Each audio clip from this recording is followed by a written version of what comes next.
Welcome to the deep dive. Today, our mission really is to get into the heart of something quite powerful, detachment from outcomes. Yeah, it sounds maybe a bit lofty, but it's incredibly practical. Exactly.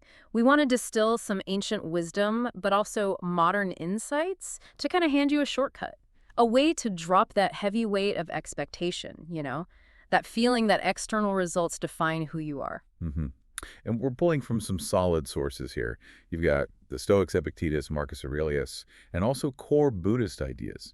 Think Ajahn Chah, the Buddha himself, on suffering. And modern psychology, too, right? Like radical acceptance, and we'll touch on toxic positivity as well. Absolutely. And the core idea, the thread running through all of this, true detachment isn't about not caring. It's not indifference. Okay, that's important. Yeah. It's really about letting go of the need to control the final result. And that process, well, that's where freedom comes from. Right. Less anxiety.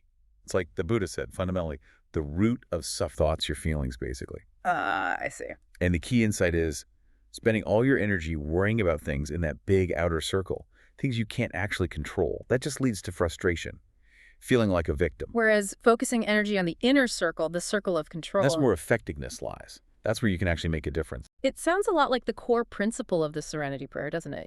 Accepting what you can't change, having the courage to change what you can, and the wisdom to know the difference. It really is the same fundamental wisdom, knowing where your true power lies. But accepting things, especially failure or pain, Hmm. that's tough. It feels passive sometimes. It is tough. And that brings us to a really critical point. The difference between healthy acceptance and, well, just fighting reality. Or worse, pretending things are fine when they aren't. Right. So radical acceptance, this is a key concept, an active conscious choice. It's deciding to stop battling the facts of a situation. Okay, active, not passive. Exactly. It acknowledges that pain, emotional discomfort, it's unavoidable sometimes. It's like biological information telling you something, Yeah. trying to reject reality, to fight what is. That's what turns pain into real suffering, keeps you stuck. So how is that different from, say, toxic positivity? Because that also seems to push for a kind of acceptance, like just be happy. Good question. They can seem similar on the surface, but they're fundamentally different. Toxic positivity is often a form of denial, really. Denial. Yeah, it's a non-acceptance that minimizes or dismisses real pain. Yeah. It says, oh, just focus on the good, even when something genuinely difficult is happening.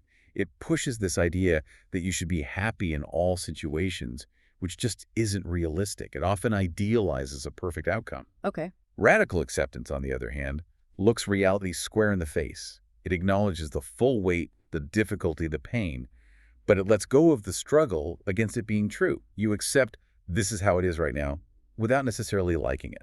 That makes sense. Accepting reality versus pretending it's different. So once we sort of grasp this control thing and we understand acceptance, how do we actually practice detachment? How do we move from being anxious about results to letting go? The big shift is moving your focus Okay. Focus shift. From what to what? from the destination, the outcome, to the process, to the quality and wisdom of your actions right now. Think of it like karma in the original sense, focusing on skillful action itself. So focus on doing the thing well, not just on whether you win at the end. Precisely, like that chef example. Focus on sourcing great ingredients today, perfecting your technique now, not obsessing over the Michelin star review that might come next year. The value is in the doing. And this isn't just a mental game, is it? You mentioned practical steps. Absolutely. It can be very physical.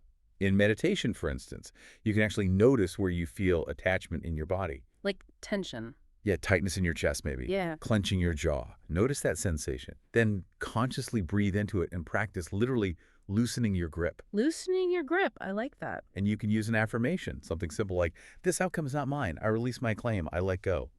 Another practical thing. Remind yourself what you truly need. The basics. Yeah, air, water, food, sleep. You need very little to be fundamentally okay.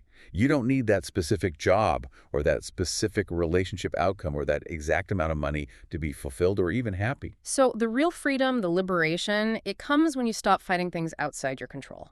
And you turn all that energy inward, focusing on your response, your effort, the intention behind your actions. That's the core of it. And if these sources are right, if letting go of the outcome truly leads to inner peace, well, here's something to maybe mull over. Okay. What one small expectation maybe about a project, a conversation, even your plans for the weekend, what small thing could you consciously loosen your grip on today? Just try it. Hmm? Just to feel the weight that might lift off your shoulders, that's where you can start finding that freedom.